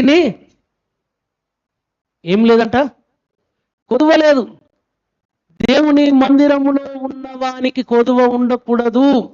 ఉండకూడదు అంటే లేనోని కోసం ప్రార్థన చేయాలి. ప్రార్థన చేయడం కాదు, లేనోనికి మన దగ్గర ఉంటే కొంచెం ఇవ్వాలి. వాని లగ్జరీ కోసం కాకపోయినా ఏంటిదంట, బేసిక్ నీడ్స్. ప్రభుత్వాలు కొన్నిసార్లు అట్లాంటి స్లోగన్స్ తోని ప్రజల మధ్యకు వస్తాయి ఆకర్షించడానికి. ఒకప్పుడు ఇందిరాగాంధీ ఆ స్లోగన్తోనే ఏంటంటే అధికారం చేజిక్కించుకున్నది. దేశంలో ఉన్న ప్రతి ఒక్కరు, ఎవ్వడు కూడా తినడానికి తిండి లేకుండా, ధరించడానికి వస్త్రం లేకుండా, ఇల్లు లేని వాడని ఈ భారతదేశంలో ఉండడానికి వీలు లేదని ఇప్పుడు 6 పథకాలు అన్నట్లు అప్పుడు 3 పథకాలు ఆమె పెట్టింది. రోటీ కపడా ఔర్ మకాన్. ఏమన్నది? ఎంతమందికి రోటీ ఇచ్చింది ఆమె? ఎంతమందికి కపడా ఇచ్చింది? ఎంతమందికి మకాన్ ఇచ్చింది? అందరికీ ఇవ్వగలిగిందా? ఇవ్వలేకపోయి ఉంటున్నది. పోనీ ఒక లెవెల్ కన్నా అంటే చేసింది. అప్పటి నుంచే కొద్దిగా ఏంటిదంట, ఇల్లు లేని వారికి ఇందిరమ్మ ఇల్లులను ఏవో ఒకటి ఒక్కొక్క రాష్ట్రంలో ఒక పథకంతో ఏం చేశారంట. కానీ ఎంతవరకు చేయగలిగి ఉంటున్నారు? వారు చేయగలిగింది కొంతవరకు. ఇప్పుడు మొదటి శతాబ్దపు సంఘం ఇది ఇప్పుడు మన దేశంలో ఇందిరాగాంధీ తర్వాత వచ్చిందేమో కానీ 2000 సంవత్సరం నేను అంటాను, ప్రతి దేశములో ప్రతి ప్రాంతంలో అభివృద్ధి అభివృద్ధి చెందుతున్న ప్రతి ఒక్కటి బైబిల్ని కాపీ చేసి అయినాయి. కాపీ చేయడం తప్పంటలేను, మనం మోడల్గా ఉన్నాం వాళ్ళకు. మన మాదిరి ఈ లోకం పాటిస్తున్నది. ఈరోజు మన చేతిలో ఉన్న ఈ పరిశుద్ధ గ్రంథమే మన దేశ రాజ్యాంగానికి మాదిరి. బైబిల్ స్ఫూర్తిగానే తీసుకొని బైబిల్లో ఉన్న దాని ప్రకారంగానే అందరూ సమానం అన్నట్లు రాజ్యాంగం రాసుకొని వచ్చారు. ప్రతి వానికి హక్కు ఉన్నదని, ప్రతి ఒక్కడు సమానమే అని, విలువలను గురించి ఎప్పుడో దాదాపు ఏంటిదంటే క్రీస్తు పూర్వం 1500 సంవత్సరాల క్రితం మోషే దైవజనునికి దేవుడు ఇచ్చిన ధర్మశాస్త్రమే ఇప్పుడు మన భారతదేశ ధర్మశాస్త్రంలో ఇంపాక్ట్ చూపించి ఉంటున్నది. ఫస్ట్ సెంచరీ క్రిస్టియానిటీ ఇంపాక్ట్ చూపిస్తుంది. ఇప్పుడు మనం పక్కనికి ఇంపాక్ట్ చూపిస్తలేము. ఏం చేసిందంటే 2000 సంవత్సరాలు గతించిన ఇప్పటికీ సమాజాన్ని, లోకాన్ని ప్రభావితం చేస్తుంటున్నది. నువ్వు 2000 సంవత్సరాలు కాదు, 2 సంవత్సరాలు కూడా కాదు, ఇప్పుడు నీ పక్కనున్నోనికి ప్రభావితం చేస్తున్నావా? మాదిరిగా ఉంటున్నావా? వారు ఇచ్చే దాంట్లో కూడా మాదిరిగా ఉంటున్నారు. ఏమిచ్చారు? వారికి కలిగిన దాంట్లో నుంచి తీసుకొని వచ్చారు. అయ్యా, దేవుడు మాకు సమృద్ధినిచ్చాడు, దేవుని దయ వలన మాకు కావలసినంత ఉన్నది, ఇదిగో మా దగ్గర ఉన్న వాటితో, ఇదిగో మన మధ్యలో ఉన్నటువంటి పేదలు, మన మధ్యలో ఉన్నటువంటి అనాథలు, మన మధ్యలో అవసరతలో అక్కర్లో ఉన్నవారు కొద్దిమంది ఉన్నారు. వారి అక్కర్లు తీర్చబడడంలో నాకు కలిగినది ప్రయోజనం చేకూరిస్తే, ఇతరులకు మేలుకరంగా ఉంటే అంతకన్నా గొప్ప భాగ్యం లేదని వాళ్ళు ఏమి సంకోచించకుండా వారికి కలిగినది తీసుకొని వచ్చి ఏం చేశారంట, అపోస్తలుల పాదాల దగ్గర పెట్టి ఉంటున్నారు. వాళ్ళు ఏం చేశారంట, పంచిరంట. పంచితే ఏమని రాయబడుతుంది? ఎవరికి కొదువ లేదంటే ఇంకొకసారి వాళ్ళు కూడి ప్రార్థన చేస్తే, అయ్యా ఆయనకు అది లేదు, అయ్యా ఈయనకి ఇది లేదని చేసేది లేదు. ఎందుకంటే అందరికి ఉన్నది. అందరికి ఎక్కడి నుంచి వచ్చింది? పంచే గుణలక్షణం నేర్చుకున్నారు. మొదట క్రీస్తును, తర్వాత ఏంటిదంట, వారికి కలిగిన దానిని ఏం చేస్తున్నారంట, పంచి పెడుతుంటారు. నేను ముందే చెప్పాను, ఇవి ఇవ్వాలి అంటే మనకు ప్రేమ ఉండాలి. ప్రేమ లేకుండా ఇది సాధ్యం కాదు. యాకోబు భక్తుడు అంటాడు, క్రియలు లేని విశ్వాసము ఏంటిదంట, మృతము, చచ్చిపోయినంతోని సమానం. నోటితోని ప్రేమ మాటలు మాట్లాడే మదర్ తెలిసి ఒక మాట అంటది. ఏమంటది తెలుసా? ప్రార్థించే పెదవుల కన్నా సహాయం చేసే చేతులు మిన్న. నేను ప్రార్థిస్తాను బ్రదర్, నేను భయపడకు, దుఃఖపడకు, ఇక ఉన్నా, నీకోసం స్పెషల్ రిక్వెస్ట్ ఇప్పటి నుంచి. చేసే కాడికి చెయ్యాలి. అంటే ప్రతి దాని కాదు, ఒక లిమిట్ వరకు ప్రార్థన మాత్రం చేయాలి, తప్పక కాదు. అదైతే ఏం లేదు, ఏంటిదంటే ఆప్షనే లేదు, తప్పకుండా చేయాలి. మొదటి శతాబ్దపు సంఘం మనము ఆదికాండము 18వ అధ్యాయంలో చదువుకుంటే, మన పితరుడైనటువంటి అబ్రహాం ఆయన కూర్చున్నాడు. ఆ సమయంలో అక్కడి నుంచి 3 వ్యక్తులు పోతున్నారు. ఎవరు ముఖ పరిచయం లేనివారు, ఎన్నడూ చూసినట్లు కూడా లేదు. వారిని చూస్తే ఆయన అనుకున్నాడు, ఎక్కడి నుంచో దూర ప్రయాణం చేసి ఈ మార్గం గుండా వెళ్తున్నారు, ఇటు పక్కన దరిదాపులో ఏ గ్రామము ఏ పట్టణం లేదు, వస్తున్నారంటే దూర ప్రయాణం చేసే వీరు ఆకలి కొని ఉండవచ్చేమో అని ఏం చేశాడంటే, అయ్యలారా కొద్దిగా సమయం ఇవ్వండి, మీకోసం ఆహారము. తన పనివాడిని పిలిచి ఒక శ్రేష్టమైన దేమన్నాడు, తన భార్యను పిలిచి నువ్వు వంటకు సిద్ధం. ఈయన కూడా ఇన్వాల్వ్ అయిన 3 కలిసి ఏం చేశారంట, వారి కోసము ఆహారం సిద్ధపరిచి వారికి తామే స్వయంగా వడ్డించి తినేంత వరకు వారి ఎదుట చేతులు కట్టుకొని నిలబడి చేతి మనం తినేటప్పుడు మనం కూడా చేతులు కట్టుకొని ఎవరు నిలబడతారు? పన్నోడు. అబ్రాహాం ఏమన్నా పన్నోడా? ఆయన దగ్గరనే దాదాపు 400 మంది కంటే ఎక్కువ మంది ఆయనకే పన్నోళ్ళు ఉన్నారు. కానీ ఆయన అట్లా నిలబడ్డాడు. ఎందుకంటే ఆయనకు ఆ మంచి అలవాటు ఉన్నది. వారు భుజించారు, తృప్తిగా సంతోషించారు, తర్వాత ఆశీర్వదించిపోయింది మనకు తెలుసు. అక్కడి నుంచే ఇశ్రాయేల్ ఒకటి నేర్చుకున్నారు ఆతిథ్యము చేయడం అనేటువంటిది. మనం చూస్తాం సారెపతు గ్రామంలో విధవరాలు ఒక 2 రొట్టెలకు అయ్యేంత పిండి మాత్రమే, ఆ రొట్టెలకు సరిపడంత గింతంత నూనె మాత్రమే ఉన్నది. కరువు కాలంలో 3.5 సంవత్సరాలు ఆ దేశంలో భయంకరమైన కరువుతో అనేకులు ఇబ్బంది పడితే ఆ సమయంలో ఏలియాను దేవుడు ఆమె వద్దకు పంపిస్తే ఆమె ఏం చేసిందంట? తనకు కలిగిన దాంట్లో నుంచే కొంచెం ఏమన్నాడు. ఏం చేయమన్నాడు? అయ్యా 2 రొట్టెలకు సరిపడ పిండి ఉన్నది, 2 రొట్టెలు చేసుకొని నేను నా కొడుకు తిని ఏమైపోదాం, చచ్చిపోదాం అనుకున్నాం. నువ్వు వచ్చినావు దైవజనుడు, నీకు పెట్టాలంటే కష్టమే, ఆయన ఉండు నీకు కూడా పెడతా అన్నది. ఏమన్నది? కూసో నీకు కూడా చేస్తాను. చేస్తుంది. తీస్తా ఉంటే పిండి వస్తూ ఉంది, తీస్తా ఉంటే పిండి వస్తూ ఉంది. పిండి వస్తే వచ్చి నూనె అయిపోతుంది అంటే అది కూడా అయిపోతలేదు. ఎంతకాలము? ఆ ఒక్క రోజుక కరువు తీరేంత వరకు ఆమె చేసిన కార్యం. ఈరోజు దేవుని వాక్యం వింటున్నాం మనం. పంచుతే తరిగిపోయేది ఎండిపోయేది కాదు ఇది. ఏంటిది? సువార్త. అలాగే మనకు కలిగిన దాంట్లో నుంచి ఇస్తే నువ్వు ఎప్పుడు చెడిపోవు. అందుకే దేవుని వాక్యంలో ఉంటుంది, మలాకి గ్రంథంలో అనుకుంటా 3వ అధ్యాయం 10-8 నుంచి ఉంటుంది. ఇచ్చి చెడిపోయినోడు ఎవడు లేడు, ఆకాశపు వాకిన్లను విప్పి పట్టజాలనంతా. నువ్వు ఇచ్చేది ఎంత? ఆకాశపు వాకిన్లు, బ్యాంకు లాకర్లు ఇప్పిస్తావు, జోబులో పర్సులో నుంచి అందులో నుంచి కూడా పాత నోట్ని చూసి ఇస్తావు. కానీ దేవుడు ఏమిస్తున్నంట? నీవు ఇచ్చిన దానికి ఎన్నో రెట్లు ఎక్కువ ఇస్తున్నాడు. వారు ఇచ్చి చెడిపోలేదు, ఇచ్చి దీవించబడ్డారు, ఇతరుల దీవెనకు కారణమై ఉంటున్నారు. దేవుని వాక్యం వింటున్నాం మనం. ఇంకొకటి మనకు తెలుసు, యేసు ప్రభు పరిచర్య చేయుచున్న దినాలలో ఒక చిన్నవాడు తన భోజనానికి తెచ్చుకున్నాడండి ఒక చిన్న క్యారేజ్. ఏమున్నది అందులో? ఏం చేసిండు అడిగితే? చిన్నపిల్లలు ఏడుస్తారు, గుంజు కింద పడి బొరలాడుతారు. వాళ్ళ దగ్గర చాక్లెట్ తీసుకోండి, రొట్టెలు చేపల తర్వాత సంగతి. వాని చేతిలో ఒక చాక్లెట్ ఉంటే ఇక్కడికి ఆకలితుందని తీసుకో, కింద పడి బొరలాడతాడు. కానీ ఏం చేసిండంట? ఇచ్చేసిండు. ఇచ్చినోనికి ఏమైనా తక్కువైందా? ఇచ్చినప్పుడు ఏమైంది? అయ్యో నా పోయినాయి, 5 రొట్టెలు పోయినాయి, 2 చేపలు పోయినాయి. 5 రొట్టెలు 2 చేపలు ఇస్తే ఏమైంది? ఆ జన సమూహంతో పాటు కూర్చొని కడుపు నిండా తిన్నాడు. తిన్నాక 12 గంపలు ఇంటికి తీసుకుపోయాడు. ఈ 12 గంపలు శిష్యులు యేసు ప్రభువుతో మూట పట్టుకొని ఆయన వెనక పోయిర్రా? అవన్కే ఇచ్చిపోయింటారు. మాకెందుకు రండి, ఆయన ఏసై ఉన్నాడు, మాకు ఎక్కడ పోయినా మాకు ఏదో ఒకటి దొరుకుతుంది, నువ్వే తీసుకుపో, నేను మోసుకోపోలేనంటే ఎవరు 12 మందిని ఇచ్చి పంపించారు వానింటికి. ఏంద్రా నువ్వు పోయేటప్పుడు ఏమో పోయినావు, నీ వెనకాల వీళ్ళు అంతమంది ఏంటంటే, ఇదిగో ఈరోజు ఈ పని చేసిన దేవుడు ఈ విధమైన కార్యం చేశాడు. దేవుని వాక్యం వింటున్నాం మనం. కొద్దిమంది భక్తులు అంటారు, దేవునికి ఇచ్చి చెడిపోయినోడు లేడు, దేవునికి ఇవ్వకుండా బాగుపడ్డోడు కూడా లేడంట.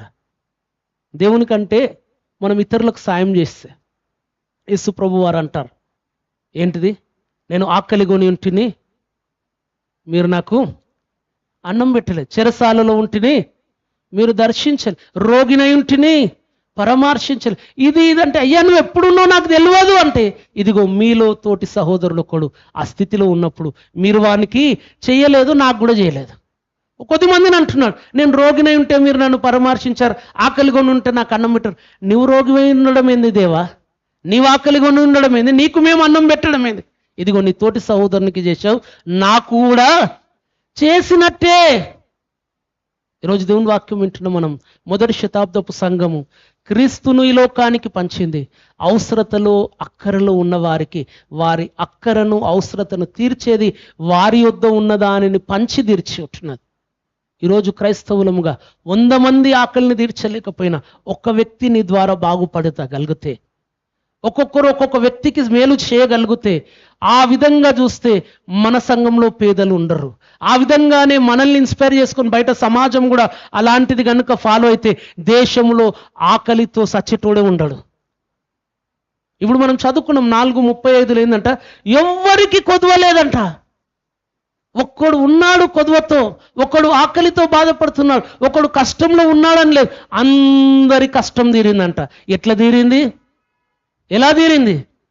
మొదటి శతాబ్దపు సంఘము కలిగి ఉన్న శ్రేష్టమైన గుణలక్షణం ద్వారా తీరి ఉంటున్నది. ఈరోజు మనము కూడా వాక్యంలో నుంచి మొదటి శతాబ్దపు క్రైస్తవ్యం వారు పాటించిన జీవన విధానాన్ని మనం పాటించాలి. వారేమిచ్చారు? ఇచ్చే సంఘము.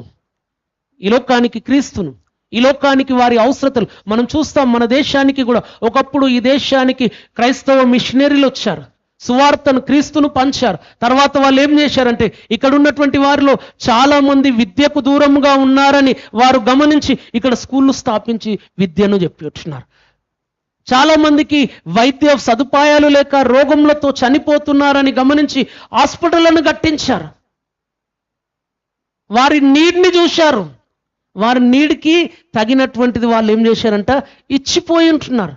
మన దేశానికే కాదు, అనేక దేశాలకు ఒక 100-200 సంవత్సరాల క్రితం మిషనరీ మూమెంట్ చాలా బలముగా ఉన్న సమయంలో అనేక ఖండాలకు, అనేక ప్రాంతాలకు, మారుమూల ప్రాంతాలకు మిషనరీలు వెళ్ళి ఆ ప్రాంతంలో వారు అడుగుపెట్టక ముందు ఉన్నటువంటి బ్రతుకులు వారు వెళ్ళిన తర్వాత క్రీస్తు ప్రేమను పంచుతూ, క్రీస్తు ప్రేమ ద్వారా వారిలో ఉన్నటువంటి అక్కర్లు, బలహీనతలు, అక్కర్లు ఎరిగి అవి తీర్చిన తర్వాత ఈరోజు కొన్ని దేశాలు ఒకప్పుడు మనకన్నా దయనీయమైన స్థితిలో ఉన్నాయి, ఇప్పుడు అభివృద్ధి చెందుతున్న దేశాలుగా మారి ఉంటున్నాయి.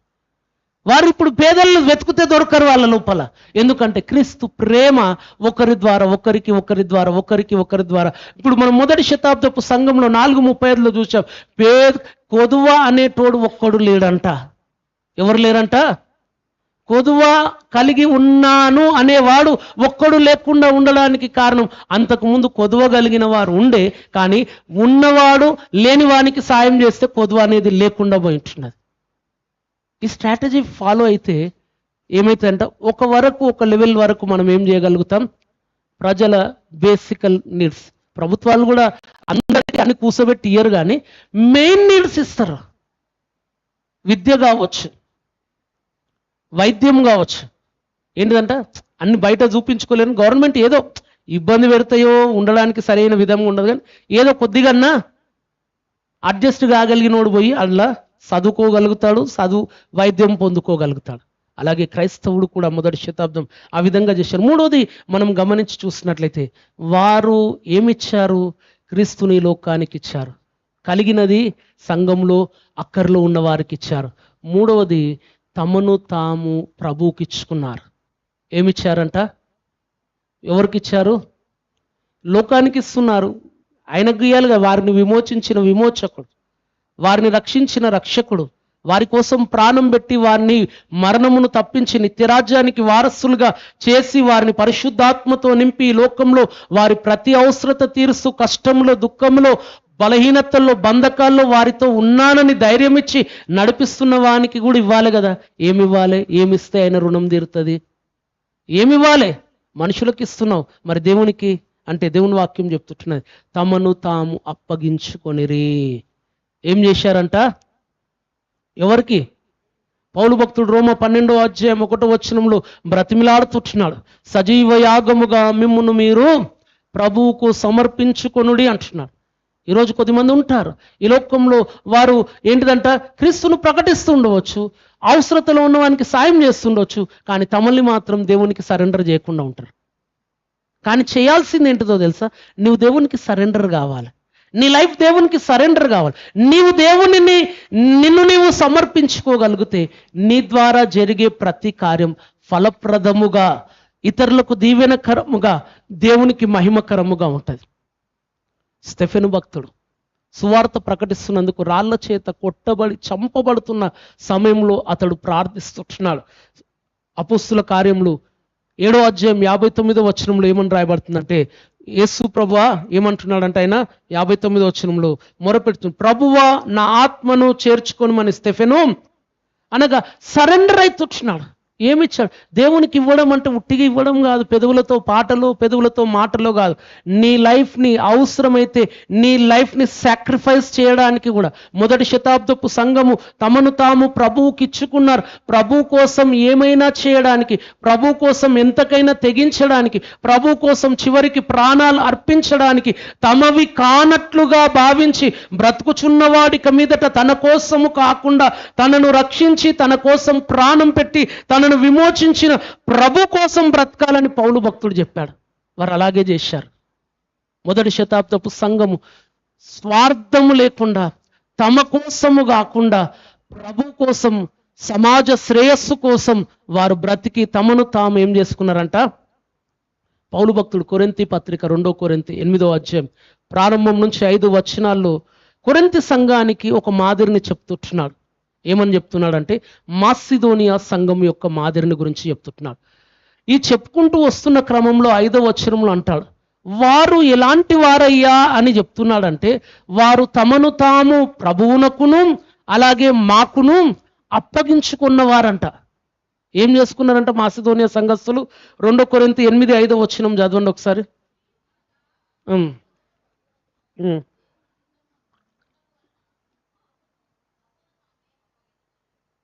వారు ఏం చేసిరంట? మొదట దేవునికి అప్పగించుకున్నారు తమ జీవితాలు. ఇక మేము మా కోసం కాదు, దేవుని కోసం, దేవుడు ఏది చెప్తే అది చేయడానికి, ఎక్కడికి వెళ్ళమంటే అక్కడికి వెళ్ళడానికి, ఏమన్నా అంటే అది చేయడానికి ఉన్నాం. తర్వాత ఎవరికి అప్పగించుకున్నారంట? తర్వాత మొదట దేవునికి, తర్వాత మాకును. పౌలు భక్తునితో అంటున్నారు, అయ్యా నీకు ఏదన్నా ఉంటే మాకు చెప్పు, మేము చేయడానికి, మేమేమన్నా చేయడానికి. ఎవరికి అప్పగించుకున్నారంట? రెండోది బైబిల్ చదవండి, చదివిండ్రు కదా ఇప్పుడే. మాకును, మాకు అంటే ఎవరికి? సేవకులకు. ఏం చేశారంట? వాళ్ళు అప్పగించుకున్నారు. ఏం అప్పగించుకున్నారు? తమను తాము అప్పగించుకున్నారు. ఏమని అప్పగించుకున్నారు? అయ్యా నువ్వు ఏదన్నా చెప్పు, మేము చేయడానికి, ఏమన్నా చేయడానికి మేము రెడీగా ఉన్నాం అని పౌలు భక్తుడు ఇవన్నీ చెప్తూ అంటున్నాడు. ఇంతగా వీరు చేస్తారని నేను అనుకోను కూడా, ఏమనుకోలేదు. ప్రభువుకు అప్పగించుకున్నారు, ఓకే. కానీ ఎవరికి? ఇంకొకరికి అప్పగించుకున్నారంట? దైవ సేవకులకు. వారితో మాట్లాడుతున్నారు, అయ్యా నీ ఈ విషయంలో నువ్వు ఏమన్నా చెప్పు, మేము లోబడడానికి రెడీగా ఉన్నాం అని. ఏమన్నా ఉంటే ఫోన్ చేయవస్తామని కాదు. వాళ్ళు ఏమన్నారంట?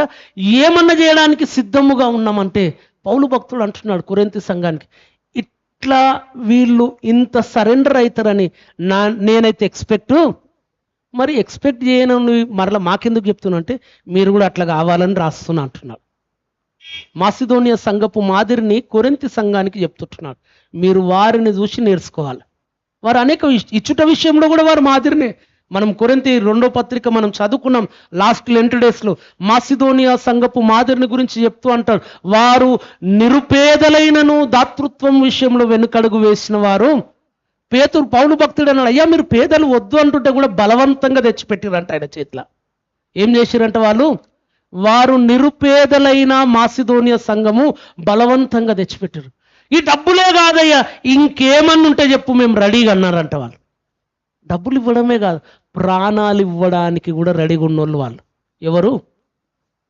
మాసిదోనియా సంఘమైన, యెరూషలేము సంఘమైన, ఫస్ట్ సెంచరీ చర్చ్. ఎవరు? మొదటి శతాబ్దపు క్రైస్తవ్యం. నేటి దినాల్లో అలాంటి క్రైస్తవులు లేరు, నేటి దినాల్లో అలాంటి సంఘాలు లేవు. అందుకే ఈ లోకాన్ని క్రైస్తవ్యము మొదటి శతాబ్దం వల్లే ప్రభావితం చేయలేకపోతున్నది. వారు ప్రార్థించుటలో మాదిరి ఉన్నారు, ఇచ్చుటలో మాదిరి ఉన్నారు. పౌలు భక్తుడు అయితే అంటాడు, యేసు ప్రభువుని గురించి మనకు ఎంతో మందిని గురించి మనం ఎగ్జాంపుల్గా తీసుకున్నాం. మన ప్రభువు కూడా ఆయన ఏమిచ్చాడు మన కోసం? ఏమిచ్చాడండి? దేవునితో సమానముగా ఉండుట విడిచిపెట్టకూడని భాగ్యమని ఎంచుకొనకుండా ఏం చేశాడంట? దాసుని రక్తునిగా చేసుకొని, దాసుని స్వరూపమును ధరించుకొని ఆయన తనను తాను మన కోసం అప్పగించుకున్నాడు. ఆయనకు కలిగినది సమస్తం ఎవరి కోసం ఇచ్చాడు? ఎవరి కోసం ఇచ్చాడు? కొన్ని సందర్భాలు అంటాడు, మనలను ధనవంతులుగా చేయుటకు ఆయన దరిద్రుడై ఉంటున్నాడు, మనకు ఐశ్వర్యాన్ని ఇవ్వడానికి. అందుకే నేను ప్రారంభంలో చెప్పాను, ఇప్పుడు చెప్తున్నాను, మనం ఇతరులకు పంచాలి అంటే మన దగ్గర డబ్బులు కాదు. డబ్బులు ఉన్నోడు కూడా కొన్నిసార్లు చేయలేడు, ప్రేమ ఉండాలి. అందుకే యోహాను 3:16 రాయబడుతున్న మాట ఏంటిదంట? దేవుడు లోకమును ఎంతో ప్రేమించెను. Full stop. నెక్స్ట్ వచనంకి వెళ్ళిపోయిందా? అక్కడికి ఆగిపోయిందా? కాగా ఆయన తన అద్వితీయ కుమారునిగా పుట్టిన వాని యందు విశ్వాసముంచు ప్రతివాడు నశింపక నిత్య జీవము పొందునట్లు ఆయనను అనుగ్రహించనంటే ఏంటిది? తెలుగులో మంచిగా అందరికి అర్థమయ్యేటట్టు చెప్పండి. అందరికీ ఇచ్చెను. ఏమిచ్చిండు? తనను తానే ఇచ్చుకున్నాడు. ఫిలిప్పి పత్రికలో పౌలు భక్తుడు అంటాడు, ఏమంటాడంట, మన కోసము తన సొంత కుమారునే ఇవ్వడానికి వెనుతీయక దేవుడు మనకు ఇస్తే నీ అవసరతలు తీర్చడానికి ఇస్తాడా? మరి ఎందుకు బాధ? ఆయన నీ కోసం సమస్తం ఇచ్చిండు. నీకు కలిగి ఉన్న దాంట్లో నువ్వు ప్రేమతో ఇతరులకు పంచగలిగితే నీవు దీవించబడతావు. ఈరోజు వాక్యం విన్నటువంటి మనం అయితే మొదటి శతాబ్దపు క్రైస్తవం ఎన్నిట్లో మాదిరి ఉన్నది ఇచ్చే విషయంలో? ఒకటి, సువార్తను క్రీస్తుని లోకానికి ఇచ్చింది. వారికి కలిగి ఉన్న వాటిలో నుంచి అవసరతలు ఉన్న వారికి ఇచ్చి ఉంటున్నది. మరలా చెప్పాలంటే తమను తాము ప్రభువుకి ఇచ్చి ఉంటున్నారు. ఇవి మనం కలిగి ఉండాలి. ఈ చివరి దాంట్లో ఒక విషయం మనం గమనిస్తాం. కొన్ని విషయాలు చెప్తాను. వారు ఇవ్వడము అంటే, తమను తాము ఇవ్వడం అంటే ఏదో ఇక ఐ సరెండర్ అని పాట పాడడు కాదు. ఇవ్వడము అంటే వారి జీవితాన్ని ప్రభువుకు ఇవ్వడం అంటే వారి టైంని ఇవ్వడం. ఎంతమంది టైం ఇస్తుంటున్నారు దేవునికి? నువ్వు రోజు వ్యక్తిగత జీవితంలో ప్రభు సన్నిధిలో ప్రార్థనకు, వాక్యము చదవడానికి టైం ఇస్తున్నావా? అన్ని ఇస్తా కానీ ఇది ఇయ్య అంటావా? నీవు ఇవ్వకుండా ఈ మెటీరియల్స్ దేవునికి అవసరం లేదు, నీవు కావాలి ఫస్ట్. నీ టైం ఇవ్వాలి. ఇంకొకటి మనం గమనించి చూసినట్లయితే, నీవు నీ స్తుతి, నీ ఆరాధన దేవునికి ఇవ్వాలి. ఏమి ఇవ్వాలి? దేవుడు మనల్ని ఎందుకోసం సృష్టించాడు? యెషయా 43లో అంటాడు, ప్రారంభ వచనంలో ఏమంటాడంటే, నిన్ను సృష్టించినవాడు, నిన్ను నిర్మించినవాడు అని చెప్తూ 7వ వచనంలో అంటాడు, ఏందో తెలుసా? నా మహిమ కోసం నిన్ను సృష్టించాను. దేనికోసం సృష్టింపబడ్డాం మనం? దేనికోసం? మరి మహిమ పరుస్తున్నావా? అప్పగించుకోవడం, దేవునికి సమర్పించుకోవడం అంటే నీవు ఆయనను ఘనపరుస్తున్నావా? కొద్దిమంది క్రైస్తవులు ఉంటారు, నేటి దినాల్లో అన్ని సంఘాల్లో ఇలాంటి వారు ఉంటారు. ఏమి వారు అంటారా? కొద్దిమంది సండే ఆరాధనకు ఎప్పుడు వస్తారంట? ఎప్పుడు పోతారు? అందరు కాదు, కొద్దిమంది చెప్తున్నా, వాక్యం వినడానికి పోతారు. ఇంకా కొద్దిమంది భక్తులు ఉంటారు, ఆశీర్వాదానికి పోతారు. ఈరోజు అట్లీస్ట్ బెనిడిక్షన్ కన్నా పోవాలి అని హడావిడి ఊరికి వచ్చేటోళ్ళు ఉంటారు. బెనిడిక్షన్లో పాల్గొంది అయిపోయింది, ధన్యం అయిపోయినా అనుకుని ఇంటికి పెట్టేటోళ్ళు ఉంటారు. దేనికోసం పోతారంట? కొద్దిమంది వాక్యం వినడానికి, కొద్దిమంది ఆశీర్వాదం పొందుకోవడానికి. దేవుని సన్నిధికి ఎందుకు రావాలనో తెలుసా? ఇది చెయ్యాలి. వాక్యం వినడం అంటే ఏంటిది? దేవుని యొద్ద నుంచి పొందుకోవడం. ఆశీర్వాదము దేవుని యొద్ద నుంచే పొందుకోవడం. మరి దేవునికి ఇవ్వడానికి వస్తలేవా నువ్వు? ఆరాధనలో నువ్వు దేవునికి ఇస్తావు. ఈ 3 జరగాలే. ఆరాధనను పక్కకు పెట్టేటోళ్ళు ఉంటారు, మెసేజ్ టైం 12కి వచ్చేటోళ్ళు కొద్దిమంది ఉంటారు. అసలు టైంకి ఉంటే ఫస్ట్ అదే ప్రయారిటీ. మనం కీర్తన 100వ కీర్తనలో చూస్తాం, అది స్తుతి కీర్తన, స్తుతి అర్పణ కీర్తన. ఎలాగ రావాలంటే, సంతోషముతో యెహోవాను సేవించు, ఉత్సాహగానము చేయొచ్చు, ఆయన సన్నిధికి ప్రవేశించి కీర్తనలు పాడొచ్చు. ఆయన ఆవరణములలో, ఆయన సన్నిధికి వచ్చి ఉట్టిగా కూర్చొని విని వెళ్ళిపోనికే కాదు. ఎందుకోసం రావాలి దేవుని సన్నిధికి? నువ్వు ఇవ్వడానికి రావాలి. బయట సమాజానికి ఇవ్వాలి యేసయ్యను, బయట అక్కరలో ఉన్నవానికి ఇవ్వాలి, అలాగే దేవుని సన్నిధిలో దేవునికి ఇవ్వాలి. నువ్వు రుణపడి ఉన్నావు. 10 మంది కుష్ఠరోగులు బాగుపడ్డప్పుడు ఒకడు తిరిగి వచ్చినప్పుడు యేసయ్య అడిగాడు, మిగతా 90 ఎందుకు అడిగాడు ఆయన? ఈయనొక్కైనా రిటర్న్ వచ్చాడు ఆయనకి ఇవ్వడానికి. ఏమి ఇవ్వడానికి వచ్చాడు? యేసయ్యకు థ్యాంక్స్, ప్రైజెస్ ఇవ్వడానికి వచ్చాడు. ఈ వారమంతా కాపాడింది నిన్నెవరు? ఈ వారమంతా నిన్ను పోషించింది ఎవరు? అనారోగ్యం రాకుండా, బలహీనత రాకుండా తప్పించింది ఎవరు? ఒకవేళ వచ్చినా దాని నుంచి విడిపించింది ఎవరు? ఈరోజు సజీవుడుగా నువ్వు ఉన్నావు, ఈరోజు దేవుని సన్నిధికి నడుచుకుంటూ వచ్చావు, ఎవరు నిన్ను పెట్టారు?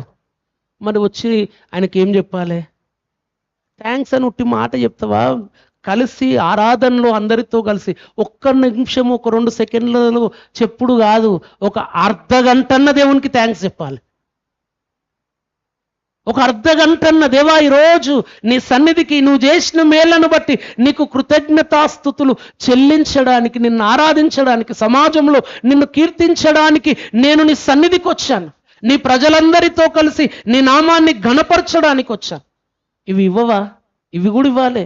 ఇవి ఇవ్వకుండా వేరే ఇస్తే వేస్ట్ అంట నేను. ఏవి ఇవ్వకుండా? నిన్ను నువ్వు ప్రభువుకి ఇవ్వకుండా, నీ టైంని ప్రభువుకి ఇవ్వకుండా, నీ ద్వారా దేవునికి మహిమను ఇవ్వకుండా నీవు డబ్బులు ఇవ్వు. ఒకవేళ నీకు తెలివి జ్ఞానం ఉండి వాక్య పరిజ్ఞానంతో 10 మందికి క్రీస్తుని గురించి ప్రకటించిన నీ వ్యక్తిగత జీవితము ద్వారా దేవునికి మహిమ రాకపోతే నువ్వు ద్వారా జరిగేవన్నీ వేస్టే. తమను తాము అప్పగించుకున్నారు, వారు కలిగిన క్రీస్తును పంచారు, వారి కలిగిన దానిని ఇచ్చారు. ఈరోజు దేవుని వాక్యం విన్న మనం ఒక నిమిషం తలలు వంచి కన్ను మూసుకొని వ్యక్తిగత పరీక్ష చేసుకుందాం.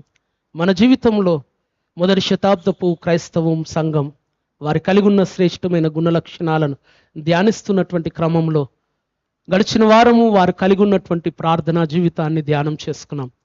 నేటి వారము మనము వారు కలిగి ఉన్నటువంటి పంచే షేరింగ్ క్రిస్టియానిటీని మనం నేర్చుకున్నాం. Giving Christians, giving church. ఈరోజు క్రైస్తవుడుగా నా దగ్గర ఏం లేదు, నేను కూడా ఉన్నది మనసులో, కానీ ఎవరికి ఏం చేద్దామన్న నేనే, నా పరిస్థితి బాగలేదు అనుకోకు. నువ్వు అన్నిటికంటే శ్రేష్టమైనది నువ్వు కలిగి ఉన్నావు. ఈ లోకంలో చాలా మంది దగ్గర లేనిది నీవు కలిగి ఉన్నావు. యేసయ్యను కలిగి ఉన్నావు. యేసయ్య లేక ఎంతోమంది నశించిపోతున్నారు. యేసయ్య లేక కదలలేని స్థితిలో, ఆ కూర్చొని నడవలేని స్థితిలో ఉన్నవాని వలె ఆత్మీయ జీవితంలో చాలా మంది ఉన్నారు. నీవైతే సంతోషంగా నడుచుకుంటూ దేవుని సన్నిధికి వచ్చి దేవుని ఆరాధిస్తున్నావు.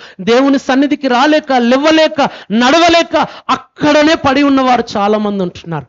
అలాంటి వారికి క్రీస్తును పంచి వారిని లేపి వారిని నీతో కలిసి దేవాలయంలోనికి తీసుకొని వెళ్ళడానికి దేవుడు ఇష్టపడుతుండగా, నీవు క్రీస్తు ప్రేమను, క్రీస్తును పంచడానికి ఇష్టపడితే, నీ తోటి వారికి క్రీస్తుని గురించి తెలియజేస్తే నీవు చెయ్యి తక్కిన కార్యం ఆయన చేసుకుంటాడు.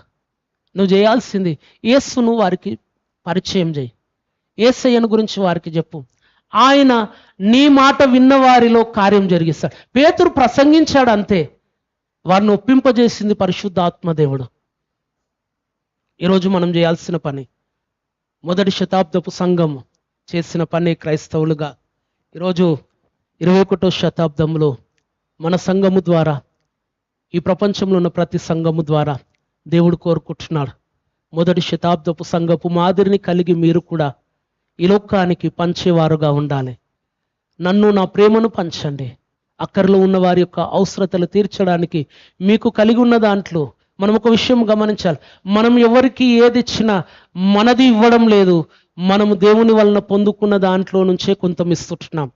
అయ్యో నా డబ్బులు ఇచ్చాను, నాకు తక్కువైతే నాకు కష్టమవుతుంది అని కాదు. నీ దగ్గర ఉన్న డబ్బులు అన్నీ కూడా దేవుడు నీకు ఇచ్చినయే. నువ్వు కలిగి ఉన్నది ఏది కూడా నీ సొంతంది కాదు, దేవుని దయ వలన పొందుకున్నది, దేవుని కృప వలన పొందుకున్నది.